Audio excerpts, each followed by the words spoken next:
Asosiasi Industri Minuman Ringan ASRIM mengatakan industri minuman ringan kian mengalami penurunan penjualan. Disinyalir akibat menurunnya daya beli masyarakat. Mereka mencatat sejak semester kedua 2024 sampai kuartal pertama 2025, industri minuman ringan hanya tumbuh 1,2%.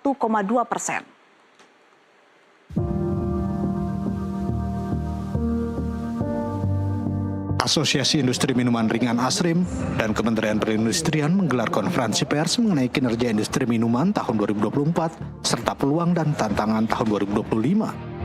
Dalam kesempatan ini, Ketua Umum ASRIM Triyono Priyosusilo menuturkan menurunnya daya beli masyarakat berdampak kepada pembelian minuman ringan. Lebih lanjut, Tri mengatakan penurunan daya beli kelas menengah dari tahun 2019 sampai 2024 semakin drastis sampai 9,5 juta orang. Padahal masyarakat kelas menengah lah yang menjadi tulang punggung konsumsi dalam negeri, di mana persentase konsumsinya mencapai 66%. Turun ke 1,2%. Ya, jadi kurang setengahnya, lebih dari setengah. Ya, walaupun hasil pertumbuhan positif. Tapi kalau kita deep down lagi, tadi kita lihat ternyata kalau kita tarik keluar AMDK yang selama ini menjadi 60% volume penjualan minuman siap saji, ternyata minus 0,5%. Jadi inilah yang kita lihat bahwa sebenarnya daya beli ini menjadi penyebab utama terkait dengan kinerja industri yang melemah. Nah, konteksnya adalah daya beli ini kenapa gitu. Ini yang kita mungkin bisa lihat, pemerintah juga mesti memperhatikan bahwa bagaimana pekerjaan-pekerjaan sifat formal itu bisa dijaga, ya kan, sehingga pekerja formal itu mempunyai gaji mereka bisa lebih dibelanjakan. Hal ini yang kita perlu jaga. Perang tarif Amerika Serikat dan Tiongkok serta wacana kebijakan cukai juga turut menjadi perhatian bagi para investor untuk berinvestasi saat ini.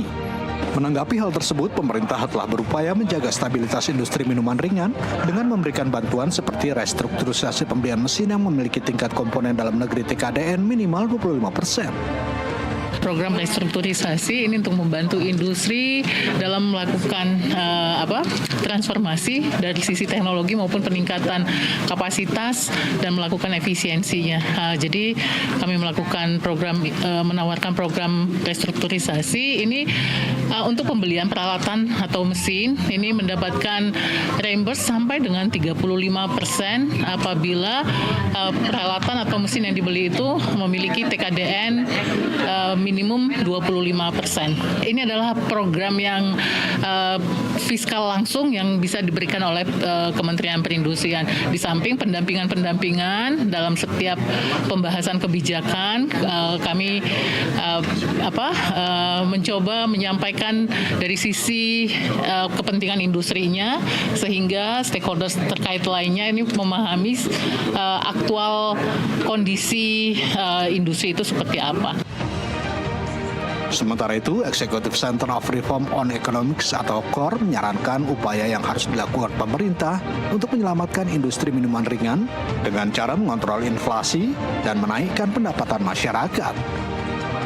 Kebijakan itu bisa mengangkat dari sisi daya belinya, dan menurut saya memang ada dua ya, satu dari biaya hidup ya, dari inflasinya berarti harus dikontrol. Yang kedua adalah dari sisi income-nya yang dinaikkan. Nah, menurut saya sekarang kalau dari inflasi kan sebetulnya walaupun tadi disampaikan sudah ada beberapa kelompok barang yang dia inflasinya relatif tinggi, tapi secara umum kan sebetulnya masih di bawah 3% ya. Jadi artinya masih relatif oke lah gitu ya. Nah, bahkan agak rendah. Nah, jadi artinya masalah lebih besar dari sisi daya beli ini adalah dari sisi income-nya menurut saya. Dari sisi income-nya. Income itu berarti nambah jumlah lapangan kerjanya. Yang kedua, bagi yang sudah kerja, kualitas bekerjanya ditingkatkan, income-nya itu nambah gitu. Per 2024 tercatat terdapat 126 perusahaan minuman ringan dengan 28.853 pekerja yang tercatat di dalamnya. Pada tahun 2014, industri minuman ringan mencatat ekspor sebesar 142,8 juta dolar Amerika atau setara dengan 155,2 ribu ton.